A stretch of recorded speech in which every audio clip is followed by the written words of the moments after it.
Hi ವೀಕ್ಷಕರೇ, ಎಲ್ಲರಿಗೂ ನಮಸ್ಕಾರ.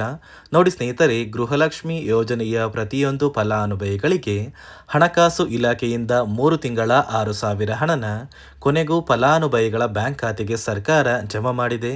ಇಂದು ಶುಕ್ರವಾರ ಆಗಸ್ಟ್ 22ರಿಂದ ಕರ್ನಾಟಕದ 26 ಜಿಲ್ಲೆಗಳ ಪ್ರತಿಯೊಂದು ಫಲಾನುಭವಿಗಳಿಗೆ ಸರ್ಕಾರ 2 ಹಂತಗಳಲ್ಲಿ ಗೃಹಲಕ್ಷ್ಮಿ ಯೋಜನೆಯ ಈ 3 ತಿಂಗಳ 6,000 ಹಣನ 26 ಜಿಲ್ಲೆಗಳಿಗೆ ಬಿಡುಗಡೆ ಮಾಡ್ತಾ ಇದೆ.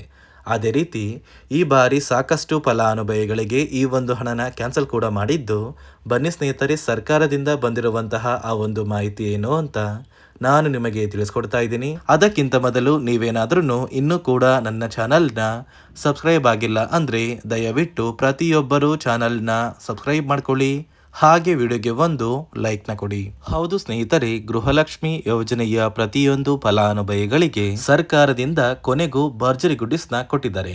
ಈಗಾಗಲೇ ಸಾಕಷ್ಟು ಫಲಾನುಭವಿಗಳ ಬ್ಯಾಂಕ್ ಖಾತೆಗೆ ಸರ್ಕಾರ ಗೃಹಲಕ್ಷ್ಮಿ ಯೋಜನೆಯ 21ನೇ ಕಂತಿನ ಹಣ ಮತ್ತೆ 22ನೇ ಕಂತಿನ ಹಣನ ಜಮಾ ಮಾಡಿದೆ. ಇದೀಗ 23ನೇ ಕಂತಿನ ಹಣನ ಕೂಡ ಕರ್ನಾಟಕದ 26 ಜಿಲ್ಲೆಗಳ ಪ್ರತಿಯೊಂದು ಫಲಾನುಭವಿಗಳಿಗೆ ಆಗಸ್ಟ್ 22 ಅಂದರೆ ಶುಕ್ರವಾರದಿಂದ ಸರ್ಕಾರ ಜಮಾ ಮಾಡ್ತಾ ಇದ್ದು, ಒಟ್ಟು 3 ತಿಂಗಳ ಗೃಹಲಕ್ಷ್ಮಿ ಯೋಜನೆಯ ಒಟ್ಟು 6,000 ಹಣನ ಪ್ರತಿಯೊಂದು ಫಲಾನುಭವಿಗಳಿಗೆ ಹಣಕಾಸು ಇಲಾಖೆ ಬಿಡುಗಡೆ ಮಾಡ್ತಾ ಇದೆ. ಅದೇ ರೀತಿ ನೋಡಿ ಸ್ನೇಹಿತರೆ, ಈ ಬಾರಿ ಸರ್ಕಾರ ಸುಮಾರು 1,41,000ಕ್ಕಿಂತ ಅಧಿಕ ಫಲಾನುಭವಿಗಳ ಬ್ಯಾಂಕ್ ಖಾತೆಗೆ ಗೃಹಲಕ್ಷ್ಮಿ ಯೋಜನೆಯ ಈ 3 ತಿಂಗಳ 6,000 ಹಣನ ಕ್ಯಾನ್ಸಲ್ ಮಾಡಿದೆ. ನೀವು ಕೇಳಬಹುದು ಸ್ನೇಹಿತರೆ, ಯಾವ ಕಾರಣಕ್ಕೆ ಸರ್ಕಾರ ಈ 3 ತಿಂಗಳ ಹಣನ ಕ್ಯಾನ್ಸಲ್ ಮಾಡಿದೆ ಅಂತ. ನೋಡಿ ಸ್ನೇಹಿತರೆ, ಸರ್ಕಾರದಿಂದ ಬಂದಿರುವಂತಹ ಒಂದು ಮಾಹಿತಿಯ ಪ್ರಕಾರ ಈ ಬಾರಿ ಹಣಕಾಸು ಇಲಾಖೆ ಹೊಸದಾಗಿ 5 ನಿಯಮಗಳನ್ನ ಜಾರಿಗೆ ತಂದಿದ್ದು, ಯಾರೆಲ್ಲ ಫಲಾನುಭವಿಗಳು ಈ 5 ನಿಯಮಗಳನ್ನ ಪಾಲಿಸಿದ್ದೀರಾ ಅಂತಹ ಪ್ರತಿಯೊಂದು ಫಲಾನುಭವಿಗಳಿಗೆ ಸರ್ಕಾರ 3 ತಿಂಗಳ ಗೃಹಲಕ್ಷ್ಮಿ ಯೋಜನೆಯ 6,000 ಹಣನ ಜಮಾ ಮಾಡ್ತಾ ಇದೆ. ಒಂದು ವೇಳೆ ನೀವು ಈ ನಿಯಮಗಳನ್ನ ಪಾಲಿಸಿಲ್ಲ ಅಂದರೆ ಇಂತಹ ಪ್ರತಿಯೊಂದು ಫಲಾನುಭವಿಗಳಿಗೆ ಸರ್ಕಾರ ಈ ಗೃಹಲಕ್ಷ್ಮಿ ಯೋಜನೆಯ ಹಣನ ಕ್ಯಾನ್ಸಲ್ ಕೂಡ ಮಾಡಿದೆ. ಹಾಗಾದರೆ ಬನ್ನಿ ಸ್ನೇಹಿತರೆ, ಸರ್ಕಾರ ಯಾರಿಗೆಲ್ಲ ಹಣನ ಕ್ಯಾನ್ಸಲ್ ಮಾಡಿದೆ ಮತ್ತು ಯಾವ ಜಿಲ್ಲೆಯ ಯಾವ ಫಲಾನುಭವಿಗಳಿಗೆ ಸರ್ಕಾರ ಹಣನ ಜಮಾ ಮಾಡ್ತಾ ಇದೆ ಅಂತ ನಾನು ನಿಮಗೆ ತಿಳಿಸ್ಕೊಡ್ತಾ ಇದ್ದೀನಿ. ಅದಕ್ಕಿಂತ ಮೊದಲು ಇಂದು ಶುಕ್ರವಾರ ಆಗಸ್ಟ್ 22ರಿಂದ ಕರ್ನಾಟಕದ ಯಾವ 26 ಜಿಲ್ಲೆಗಳಿಗೆ ಸರ್ಕಾರ 2 ಹಂತಗಳಲ್ಲಿ ಗೃಹಲಕ್ಷ್ಮಿ ಯೋಜನೆಯ ಒಟ್ಟು 3 ತಿಂಗಳ 6,000 ಹಣನ ಜಮಾ ಮಾಡ್ತಾ ಇದೆ. ಅಂದರೆ ನೋಡಿ ಸ್ನೇಹಿತರೆ, ಮೊದಲ ಹಂತದಲ್ಲಿ ಧಾರವಾಡ, ದಾವಣಗೆರೆ, ಗದಗ, ದಕ್ಷಿಣ ಕನ್ನಡ, ಚಿತ್ರದುರ್ಗ, ಚಿಕ್ಕಬಳ್ಳಾಪುರ, ಚಿಕ್ಕಮಗಳೂರು, ಚಾಮರಾಜನಗರ, ವಿಜಯನಗರ, ಬೀದರ್, ಬಳ್ಳಾರಿ ಮತ್ತು ಬಿಜಾಪುರ ಈ ಜಿಲ್ಲೆಗಳ ಪ್ರತಿಯೊಂದು ಫಲಾನುಭವಿಗಳಿಗೆ ಮೊದಲ ಹಂತದಲ್ಲಿ ಸರ್ಕಾರ ಹಣನ ಜಮಾ ಮಾಡ್ತಾ ಇದೆ.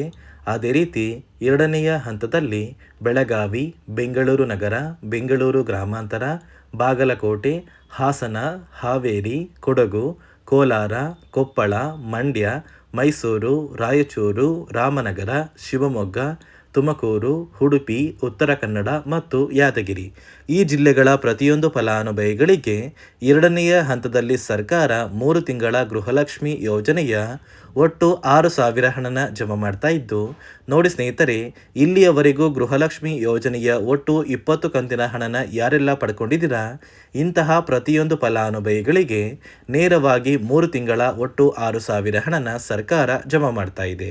ಒಂದು ವೇಳೆ ಇನ್ನೂ ಕೂಡ ನಿಮ್ಮ ಬ್ಯಾಂಕ್ ಖಾತೆಗೆ ಪೆಂಡಿಂಗ್ ಇರುವ ಹಣ ಜಮಾ ಆಗಬೇಕು ಅಂದರೆ ಆದಷ್ಟು ಬೇಗ ಪ್ರತಿಯೊಂದು ಫಲಾನುಭವಿಗಳು ನಿಮ್ಮ ಊರಿಗೆ ಸಂಬಂಧಪಟ್ಟ ಮಹಿಳಾ ಮತ್ತು ಮಕ್ಕಳ ಅಭಿವೃದ್ಧಿ ಇಲಾಖೆಗೆ ಭೇಟಿ ನೀಡಿ ಆ ಒಂದು ಇಲಾಖೆಯ ಅಧಿಕಾರಿಗಳು ಪೆಂಡಿಂಗ್ ಇರುವ ಪ್ರತಿಯೊಂದು ತಿಂಗಳ ಹಣನ ನಿಮ್ಮ ಬ್ಯಾಂಕ್ ಖಾತೆಗೆ ಜಮಾ ಮಾಡೋದಕ್ಕೆ ಸಹಾಯ ಮಾಡ್ತಾರೆ. ನೋಡಿ ಸ್ನೇಹಿತರೆ, ಈ ಬಾರಿ ಸುಮಾರು 1 ಲಕ್ಷಕ್ಕಿಂತ ಅಧಿಕ ಫಲಾನುಭವಿಗಳ ಬ್ಯಾಂಕ್ ಖಾತೆಗೆ ಸರ್ಕಾರ ಗೃಹಲಕ್ಷ್ಮಿ ಯೋಜನೆಯ ಹಣನ ಜಮಾ ಮಾಡ್ತಾ ಇಲ್ಲ.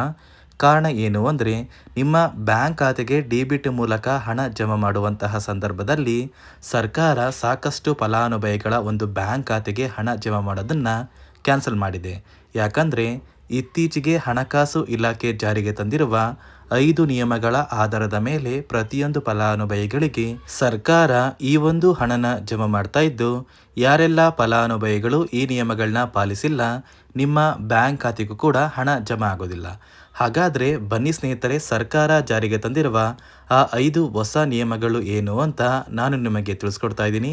ನೋಡಿ ಸ್ನೇಹಿತರೆ, ಮೊದಲನೆಯ ಒಂದು ನಿಯಮ ಬಂದು ಸಾಕಷ್ಟು ಫಲಾನುಭವಿಗಳು ಹೊಂದಿರುವಂತಹ ಒಂದು ರೇಷನ್ ಕಾರ್ಡ್ ಏನಿದೆ, ಆ ಒಂದು ರೇಷನ್ ಕಾರ್ಡ್ನ ಮನೆಯ ಸದಸ್ಯರ ಪ್ರತಿಯೊಬ್ಬರ ಒಂದು ಆಧಾರ್ ಕಾರ್ಡ್ನ ನಿಮ್ಮ ರೇಷನ್ ಕಾರ್ಡ್ಗೆ ಕಡ್ಡಾಯವಾಗಿ ಲಿಂಕ್ ಮಾಡಿಸ್ಬೇಕು.